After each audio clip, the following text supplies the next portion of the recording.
यवतमाळ वाशिम लोकसभा मतदारसंघाची निवडणूक 26 एप्रिल रोजी आणि म्हणजेच दुसऱ्या टप्प्यामध्ये पार पडली आणि त्या दरम्यान यवतमाळ शहरामध्ये प्रामुख्याने मतदान न करता त्यांच्या बोटाला शाई लावण्याचा प्रकार महाविकास आघाडी आणि शिवसेना ठाकरे गटाच्या नेत्यांनी उघडकीस आणलं होतं। माझ्यासोबत या विषयावर बोलण्यासाठी शिवसेनेचे संपर्क प्रमुख राजेंद्र गायकवाड आहे। आपण त्यांच्याकडून जाणून घेणार आहोत। भाऊ, काय झालं तर नेमकं त्यावेळेस आणि आता तुम्ही जिल्हाधिकारी कार्यालयावर धडक दिलेली आहे, कशासाठी दिली?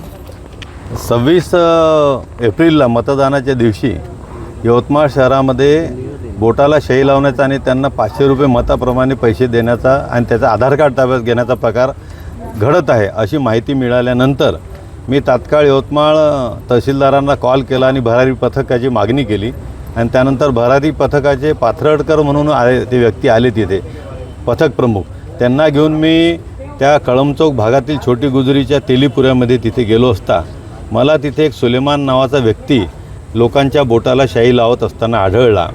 त्यावेळेला त्याला पकडल्यानंतर भरारी पथकाने त्याला पकडल्यानंतर त्याला दोन्ही हाताला शाई लागून होती आणि तो लोकांच्या बोटाला ते निवडणूक आयोग जी शाई वापरतात ती शाई त्याच्याकडे भेटली। त्याचं एक रजिस्टर सापडलं भरारी पथकाला, ज्यात 41 लोकांची नावं आहेत। एक छोटा ब्रश ज्याने तो शाई लावत होता ते सुद्धा सापडलं। ह्या लोकांच्या संदर्भात रितसर तक्रार शहर पोलीस ठाण्याला दाखल झाली असताना सुद्धा त्यावर कोणतीही ठोस कारवाई झाल्याचं दिसत नाही। ते गुन्हेगार मोकाट गावात फिरताना दिसून राहिले, कायद्याचा कुठंच वचक दिसत नाही। याकरिता आम्ही जिल्हाधिकाऱ्यांना आणि SP साहेबांना याचा गांभीर्य लक्षात आणून देण्याकरिता आज निवेदन दिलं की यामध्ये कारवाई झाली पाहिजे, ठोस कारवाई झाली पाहिजे।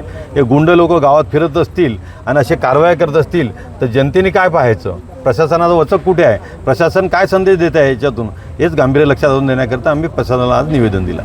नक्कीच माझ्यासोबत आणखी जिल्हा प्रमुख प्रवीण शिंदे आहेत। भाऊ, 3 लोकांवर अदखलपात्र गुन्हा दाखल झालेला आहे, तरी तुम्ही समाधानी नाही, कारण? त्याचं कारण असं आहे की जेव्हा 26 तारखेला हा प्रकार झाला, आमच्या संपर्क प्रमुखांनी हा प्रकार उघडकीस आणला, परंतु अदखलपात्र असा गुन्हा तो दाखल झाला। आमची मागणी अशी आहे की या सगळ्या गुन्ह्यात चौकशी व्हायला पाहिजे। ज्या उमेदवारासाठी हा प्रकार घडवला त्या उमेदवारावर त्याच्यात गुन्हे दाखल पाहिजे। काही भारतीय जनता पार्टीचे वरिष्ठ नेतेही या सगळ्या सहभागात आहेत असा आमचा कयास आहे। त्यामुळं ही चौकशी सखोल झाली पाहिजे म्हणून आम्ही जिल्हाधिकारी कार्यालयात आलो होतो। संदर्भातनी प्रशासनानं तुमची दखल घेतली नाही आणि त्यांच्यावर कडक कारवाई केली नाही, तर तुमची भूमिका काय असेल? भूमिका आम्ही एक मोठा प्रचंड मोर्चा ही आचारसंहिता झाल्यानंतर आम्ही काढू आणि आमच्या जिल्हा संपर्क प्रमुखांनी ज्याही लोकांनी धमक्या दिल्या तर शिवसेनेला धमक्या देताना आम्ही उघड सांगतो की विचार करून त्यांनी आमच्या जिल्हा संपर्क प्रमुखांना धमक्या द्या।